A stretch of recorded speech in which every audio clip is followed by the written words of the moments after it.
Channel के like कीजिए, subscribe कीजिए, शेयर कीजिए। महादेव, अपनी भोलेनाथ के चरण में प्रणाम करती हूँ, गौरी मैया के चरण में प्रणाम करती हूँ, माता पिता के चरण में प्रणाम करती हूँ, गणपति ललनमा के चरण में प्रणाम करती हूँ। मेरा प्रणाम स्वीकार हो, स्वीकार हो। एक राजा के रानी छत पर बैठ के धूप में बाल सुखा रहे थे स्नान करके। वहां पर ही एक सुगा और सारो दोनों बैठे थे, दोनों आपस में बात कर रहे थे। फूल के डाढ़ था, उसी फूल के डाढ़ पर बैठ के दोनों बात कर रहे थे। वो बोलते हैं, सुगा पूछ रहा है अपना पत्नी से, सारो से, कि सारो तू क्या लगाई है, क्रीम लगाई है कि पाउडर लगाई है? आपको बाल में बहुत खुशी मार रहा है, खुशबू मार रहा है, धमक रहा है। वो बोलते हैं, सारो बोलती है कि नहीं स्वामी, हम नहीं तेल लगाई हूँ और नहीं तो हम क्रीम पाउडर कुछ नहीं लगाई हूँ। ये बाल हम पहले केकती के फूल लग के तेल लगाती थी, इसीलिए आज तक मेरा पहले खुशबू मारते हैं। पहले एक राजा के हम रानी थी, इसी के वजह से आज भी मेरा बाल खुशबू मार रहा है। इतना बात, सारी बात दोनों सारो और सुगा के दोनों रानी सुनते रहती है। जो सुनते रहती है सोचती है कि अरे हम भी तो एक राजा के रानी है, काहे न हम भी केकती के फूल लगा, तेल के फूल लगावे। अपना पति से जाके रानी साहेब हट करने लगती है, राजा साहेब मेरे लिए भी केकती के फूल ला दीजिए, हम केकती फूल के तेल लगाएंगे। राजा साहेब बोलता है कि देखिए रानी, इतना अभी तुरते केकती के फूल ठीक है हम ला देंगे, बाकी इतना जल्दी नहीं आ पाएगा, वो जल्दी नहीं मिलता है, बहुत कठिन है। रानी साहेब बोलती है, देखिए राजा साहेब, जो आप नहीं ला के देंगे हम खाना पीना त्याग देंगे और सादा हम कपड़ा पहनेंगे, हम जीवन ऐसे ही बिताएंगे। राजा साहेब चिंतित हो जाते हैं, बोलते हैं ठीक है रानी, आप इतना ही हट कर रहे हैं, आपको हम जरूर ला के देंगे। राजा साहेब पूरा नगर में ढोला पिटा देते हैं कि भाई रे, जो भी केकती के फूल के तेल ला देगा उसका आधा राज 5,000 मुद्राई उसका हम दे देंगे। कोई तैयार नहीं हुआ, बीरा नहीं उठाया कि हम केकती के फूल के तेल ला के दे देंगे। 1 महीना बीत गया। राजा साहब सोचने लगे कि 1 महीना बीत गया, अभी तो कोई तैयार नहीं हुआ है कि हाँ हम ला के देंगे, नहीं देंगे। फिर 1 महीना बाद फिर राजा साहेब बीच नगर में सभा लगाए, सोने के परात में थाली में पान का बीरा रख दिए, मोतियों के हार रख दिए, रख के फिर बोलते कि भाई रे, जो भी कोई व्यक्ति है कि जो पान के बीरा उठा लेंगे वो केकती के फूल ला के देगा। वहां पर ही कोई तैयार नहीं हुआ। एक गडेरिया के लड़का था, गडेरिया के लड़का बहुत सुंदर खूबसूरत था, राजकुमार के तरह था, गुलाब के फूल के तरह उसका बदन खिलता था, बहुत खिलखिलाते चेहरा था, सुंदर दिखने में खूबसूरत था। क्या किया कि गडेरिया के लड़का वो पान के बीरा उठा लिए। पान के बीरा उठा के राजा साहब पूछते हैं कि क्या आप केकती के फूल ला देगा? बोलते हैं हाँ राजा साहब, कोई नहीं तैयार हुआ इस नगर में, बाकी केकती के फूल को हम ला के आपको जरूर दे देंगे। बोलते हैं ठीक है, मेरे आपको इंतजार रहेगा। राजा साहब के गडेरिया के लड़का बोलता है, गडेरिया कि देखिए राजा साहब, मेरा केकती के फूल लाने के लिए अब रास्ते के लिए तैयार करवा दीजिए। राजा के बात सुनकर गुरु बहन कोई तैयार नहीं होते हैं, एकदम नगर में पूरा सन्नाटा छा जाते हैं कि कोई तैयार, वही गडेरिया के लड़का तो जो तैयार हो जाता है। साहेब गडेरिया के पुत्र के बहुत स्वागत से अपना घर बुला के बोलते हैं कि आप ले आएंगे केकती के फूल। गडेरिया के लड़का बोलता है कि हाँ राजा साहब, जब तक आपको हम फूल नहीं ला के देंगे हम अपना चेहरा आपको नहीं दिखाएंगे। हम रास्ते में जा रहे हैं, बाकी फूल हम लेके लौटेंगे। राजा साहब घोड़ी मंगा के उसका में कट्टा पे नहाया, पीठ पर सुनहरी लगा कसी का पश्मीनी के करून डाल दिया, बहुत मोतियों के हार पहना दिया, इसी तरह घोड़ी को सजा दिए, मोती के लरी लगा के सोने के कुंड लगा के घोड़ी के बहुत सुंदर से सजा दिए। उस पर गडेरिया के पुत्र तैयार होके चलने लगे। चलते चलते एक गडेरिया के पुत्र गुरु बहन क्या किए कि मिस्री का पैजामा पहन लिया, हाथ में तलवार ले लिया, तलवार लेके घोड़ी पर सवार होके वहां से चल दिया।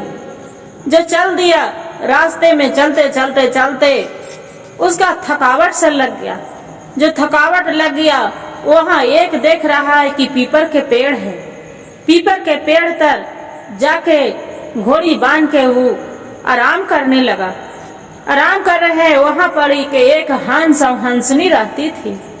वही हंस हंसनी उस पीपर के पेड़ पर अंडा दिया था। वहां नाग के इसका कोई पता नहीं था, गडेरिया के पुत्र के कि यहाँ पर कोई नाग भी है और नागिन है। क्या करते थे कि हंस के जो बच्चे के अंडा देता था उसका रोज आके अंडा खा जाता था। जब अंडा देता था, जब ऊपरे चढ़ के पेड़ पर अंडा खा जाता था। हंस हंसनी कोई भी सोचती थी, आती थी, दागना मोतियों के चुभने चली जाती थी नदी के तीर में। सोचती थी, आके देखते थे तक कि उसका अंडा नहीं है। रात दिन हुनु हंस हंसनी चिंते में रहती थी कि मेरा कौन खा जाते हैं मोती के हार, पता नहीं कौन खाते हैं, मेरे अंडे कौन खा जाते हैं। वैसी चिंती में रहते थे। एक वही राजकुमार जो गडेरिया के पुत्र था वहां पर ही सोया था, आराम विश्राम कर रहा। नागिन उसका पेट पर चढ़ के पेड़ पर चढ़ने लगा। जैसे जो पेट पर चढ़ा, गडेरिया के पुत्र क्या, गडेरिया के लड़का क्या किया कि तलवार निकाल के और उसका 2 खंड कर दिया। 2 खंड करके कपड़े से छिपा के अपना पगड़ी सर पर बांधे थे, एक गमछा लिया था, गमछे से उसका झांक दिया लहास के, झांक के आराम से सो गया। जो सो गया गुरु बहन, फिर वहां पर ही हंस हंसनी आते हैं, बोलते हैं कि स्वामी यही मेरा बच्चा के खा जाता है। उसका पति बोलते हैं, हंस जिरता है तब कि हाँ हम इसका ठोट से मार मार के जान निकाल देंगे, ये मेरा पुत्र के खा जाता है, मेरे अंडे को एक काम कर इसका जाने हम ले लेते हैं। उसका पत्नी बोलते हैं कि नहीं स्वामी, पहले इसका मत मारिए, कौन मुसाफिर आके सोया है, ये भी मेरा बच्चा के अंडे के मारता है कि नहीं मारता है, पहले हम अपने घोंसला में देख लेते हैं कि मेरा बच्चा वहां है कि नहीं है। बोलते हैं कि ठीक है। जाके हंसनी देखती है तो उसका घोंसला में सभी बच्चे बैठे हैं।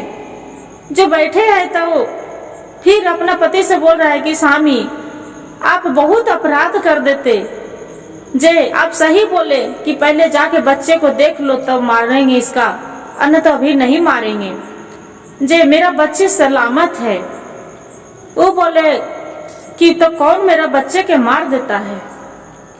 हंसनी गडेरिया के उठाया, गडेरिया के पुत्र की आप उठिए, मुसाफिर कौन आके यहाँ सोए हैं, जे आज आपको वजह से मेरा बच्चा बच गया।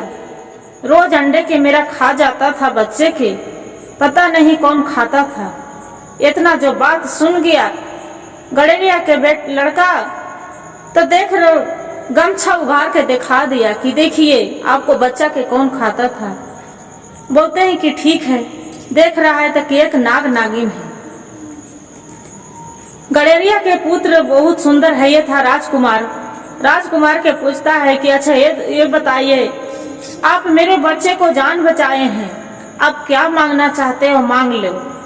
बोलते हैं कि हम क्या मांगेंगे, मेरा कुछ नहीं चाहिए। तो नहीं नहीं, मेरे बच्चे को जान बचाए, ये बदले में अब क्या, वो मेरे पास में तो कुछ है नहीं। एक काम करती हूँ, हम अपना लड़की से शादी कर लेते हैं, देते हैं आपका। अपना लड़की से हंस शादी कर देता है। शादी करके कुछ दिन बीतता है, बोलते हैं कि आप यह रखिए अपना लड़की के, हम केकती के फूल लाने जा रहे हैं, केकती के फूल लेके आएंगे तब आपको लड़की के हम साथ ले जाएंगे।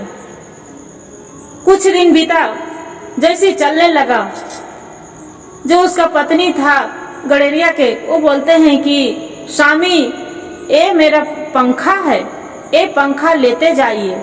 जो ये पंखा ले जाइएगा तो कोई भी व्यक्ति बीमार रहेगा, कोई राजा हो रानी हो, कोई भी व्यक्ति के तबीयत खराब रहेगा, ये पंखा हॉक देने से वो ठीक हो जाएगा। वहां से चल दिया पंखा लेके। जो पंखा लेके चल दिया, चल रहे चलते चलते एक नगर में राजा के लड़की थी। राजा के लड़की थी, बहुत ज्यादा ही तबीयत खराब था। तबीयत खराब के वजह से सब डॉक्टर वैद्य हार गया। राजा साहेब वहां पर ही पहुंच गए।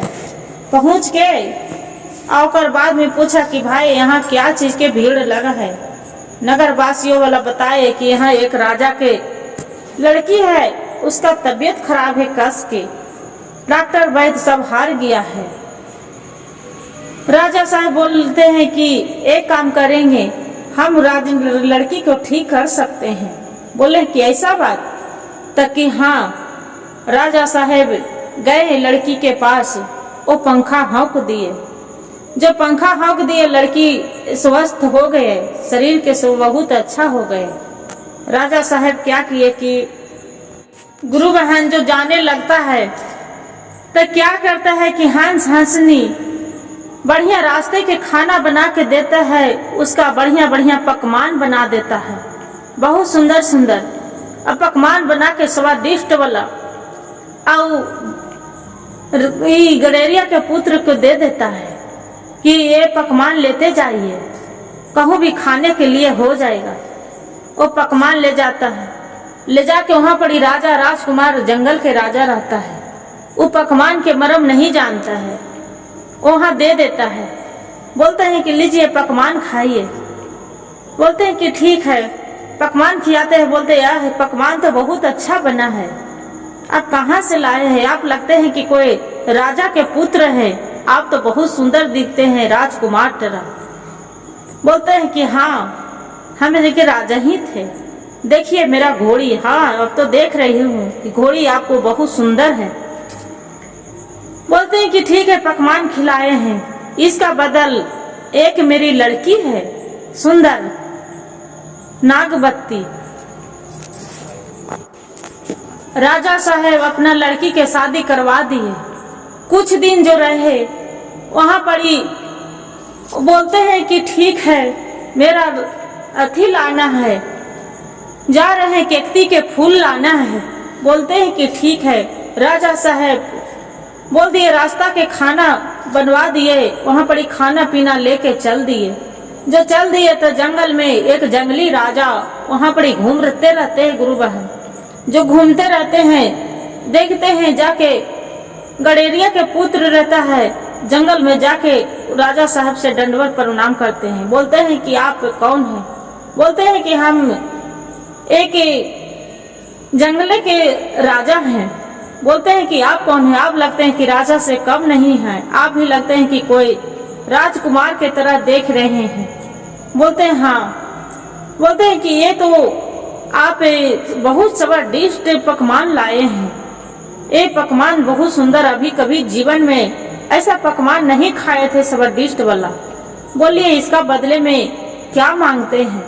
बोलते हैं कि हम क्या मांगेंगे, हम कुछ भी नहीं मांगते हैं, क्या मांगेंगे, हम एक केकती के फूल लेने आए थे। बोलते हैं कि ये काम करिए। क्या किए कि पहला दूसरा शादी तो हो ही गया राजा के लड़की से कि जो तबीयत खराब था उसका से शादी हो गया। दूसरी पत्नी तो वो चले गए। अभी जो जंगल के राजा था बोलते हैं कि मेरा बेटी एक नागवती है, उससे आप शादी कर देते हैं। उसका नागवती से शादी कर दिए। वहां पड़ी नागवती कुछ दिन बिताने लगे। जब जंगल के राजा था जो कुछ बिताने लगे, बोले कि एक काम करते हैं, राजा साहेब उसका गडेरिया के पुत्र के जंगल में ले जाते हैं। राजा साहेब गडेरिया के पुत्र रहते हैं जंगल में, जाके शेर जितना भी रहते हैं मार के गिरा देता है।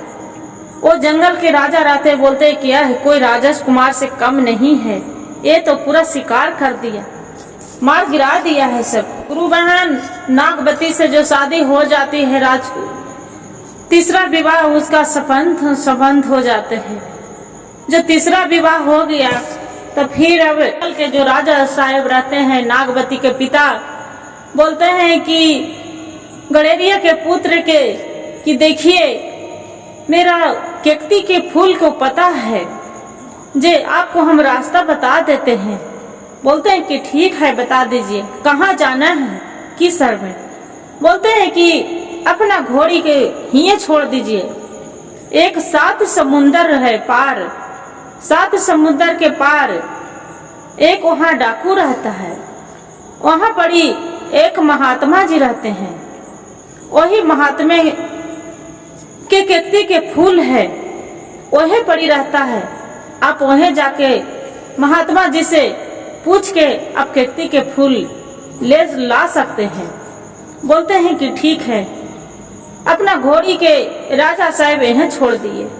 अब घोड़ी छोड़ के बोलते हैं कि जाओ ये उड़न खटोला लेते जाओ। राजा साहब घोड़ी छोड़ के उड़न खटोला चढ़ जाते हैं। अब जो चलने लगते हैं, चलते चलते चलते उड़न खटोला राजा साहब आसमान में जा रहे हैं, मुस्कुरा रहे हैं। तो आसमान में जो ऊपर खटोला पर चढ़े हैं तो देख रहे हैं कि जमीन में तो एकदम नीचा है, जमीन में तो पूरा छोटा छोटा सब आदमी, पहाड़ी, पूरा जंगल छोटा छोटा सा दिख रहा है। जो मनुष्य आदमी दिख रहा है उसका तो लग रहा है कि एकदम चिट्टी का समान दिख रहा है, एकदम छोटा छोटा। राजा साहब आसमान में उड़ते उड़ते उड़ते महीना दिन में 7 समुंदर गंडे पार पहुंच गए। जो चले गए जाते हैं राजकुमार के तरह देखते हैं कि वहाँ पड़ी एक महात्मा जी डाकू है, डाकू के पास महात्मा जी बैठे हैं। जाके महात्मा जी से दंडवत प्रणाम करके और उनको लकड़ी काट के गडेरिया के पुत्र लकड़ी उकड़ी काट के बढ़िया बढ़िया भोजन बना के उनको साफ सफाई आसन के पूरा करने लगे। करते करते कई दिन बीत जाते हैं, महीना दिन। बोलते हैं कि पुत्र आपसे हम बहुत खुश हैं, आप इसलिए मेरे आसन के एकदम साफ सफाई रखता है, पूरा मेरा बढ़िया बढ़िया भोजन बना के खिला रहा है। आपको भोजन खिलाने से हम बहुत आप ऊपर प्रसन्न है। जे यहाँ तू इतना दूर 7 समुंदर पार क्या करने आए हो। बोलते हैं कि बाबा हम तो एक केकती के फूल लेने आए हूँ यहाँ 7 समुंदर पार, एक कहाँ है ये बता दीजिए मेरा। बोलते हैं कि बेटा आपसे हम बहुत प्रसन्न हैं, जे केकती के फूल एक काम करना, देखो एक जंगल है वहाँ पड़ी सभी पड़ी रहते हैं, आप वहाँ पड़ी बुंदेलखंड के राजा रानी को पूरा मथी है, वहाँ एक सुंदर सा नारी मिलेगी, रानी पूरा बहुत खूबसूरत रहेगा, चमचमाते हुए मोती के हार पहने रहेगी, बहुत सोलह श्रृंगार कैले रहेगी, बहुत खूबसूरत रहेगी। बाकी वो लड़की के आप नहीं चुनना, वो लड़की के आप देख के जो सुंदर सा दिखेगा उसका छोड़ देना, एकदम फटा पुरान मैले कुचैले पूरा जो पहने रहेगा उसका चुनना। राजा साहब वहाँ गडेरिया के पुत्र चली जाता है। जाके देखता है तो उन्हें से पूरा रानी रहती है तो मुस्कुराते एकदम सोलो सिंगार कैले एकदम मीठी मीठी चाल चलते सहेली के साथ जंगल में घूमते रहते हैं, बगीचे में जो घूमते रहते हैं और बहुत खूबसूरत है अपना। और उसी को लड़की को देख के ये मोहित हो जाता है। जब मोहित हो जाता है तब अब उसका अपने पास बुला के और जो राजकुमारी रहती है इसका तोता बना देता है। साधु महात्मा जी देखते हैं कि एक हफ्ता बीत गया है, ये लड़का आया ही नहीं, क्या बात है कि अभी तक नहीं आया है। महात्मा जी घूमते घूमते वहां पर ही जाते हैं बगीचे के पास, सामने तो देखते हैं कि एक पिंजरे में तोता बना के रख दिया है। तो जाके महात्मा जी पहले तो साधु बाबा जाके पिंजरा के तोड़ के तोता के निकालते हैं। निकाल के अब अपना कमंडल से पानी छिड़ते हैं। लड़का राजकुमार जो गलेरिया के पुत्र रहता है खड़ा हो जाता है।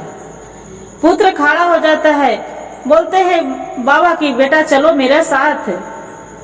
बोलते हैं नहीं बाबा, हम केकती के फूल लेने आई हूँ, तब केकती के फूल लेके हम तबे जाएंगे, न तो सब बाबा मेहनत बेकार हो जाएगा। बाबा बोलते हैं कि अभी हम पहले समझा चुके थे कि जो खूबसूरत लड़की है सुंदर, उसका हाथ नहीं पकड़ना, तो तू तो चला गया सुंदर पर मोहित हो गया है। जे आप जाओ फिर जाओ, बाकी जो लड़की रहेगी एकदम मैले कुचैले पहनले फटा पुरान, उसका पीभ पूरा कोढ़ी के तरह बदन, उसका हाथ धरना, बाकी जो सुंदर खूबसूरत दिखेगा उसका हाथ नहीं धरना। गलेरिया के पुत्र बोले ठीक है बाबा।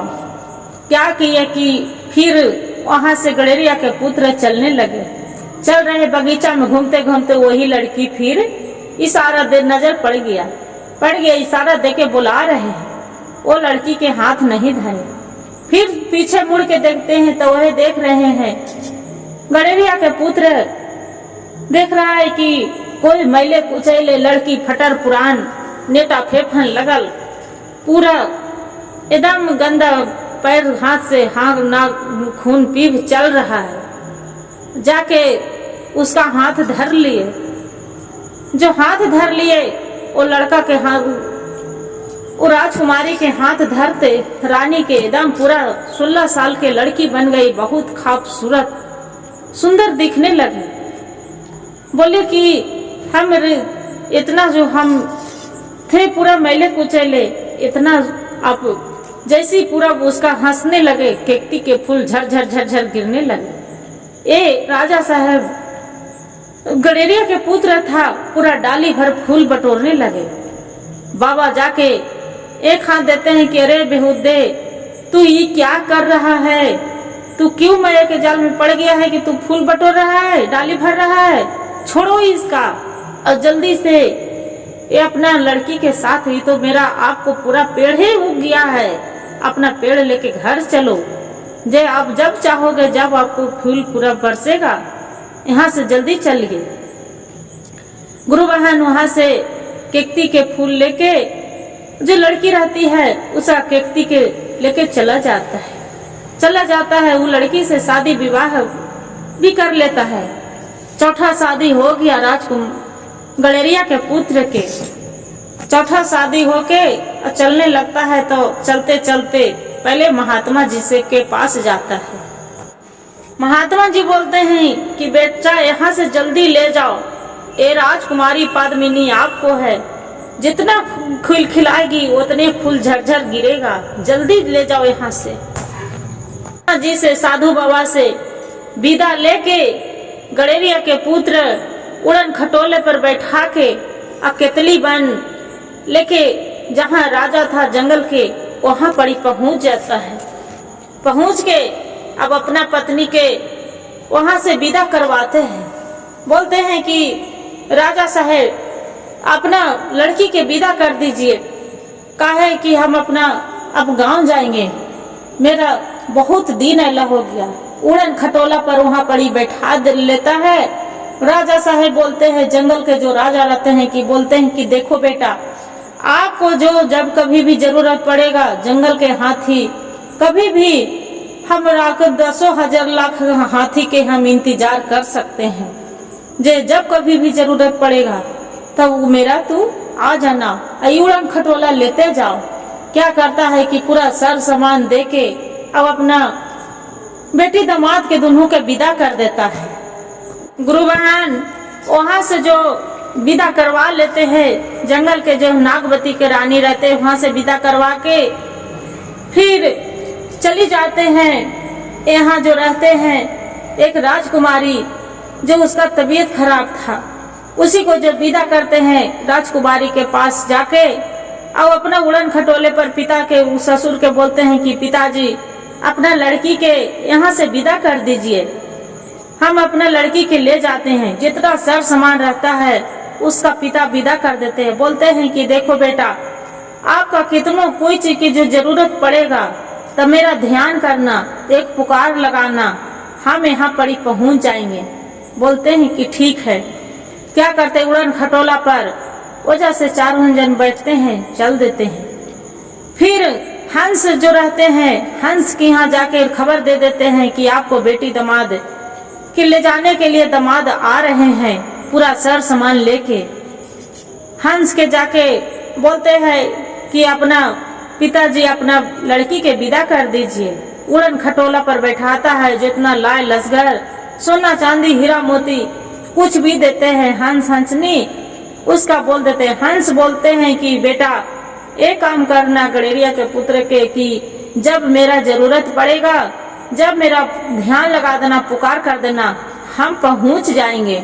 बोलते हैं कि ठीक है पिताजी। वहाँ उड़न खटोला पर चारों जन पांचों बैठ के और वहाँ पर इसे चल देते हैं। गुरु बहन अब दूसरा भाग में कथा सुनिएगा। आयो कहानी सुनने से आदमी के धन संपत्ति सब हो जाता है, भगवान की कृपा से सब भर जाता है। एक कहानी सुनना चाहिए, जो जीवन में जिसका दुख तकलीफ है वो खुशी मिलता है, हो जाता है। हर हर महादेव, घर घर महादेव। जो वीडियो अच्छा लगे तो लाइक और सब्सक्राइब और शेयर जरूर करिएगा। हर हर महादेव कमेंट में लिखना ना भूलिएगा गुरु बहन। एक से अच्छा कहानी मिल जाएगा आपको सुनने के लिए।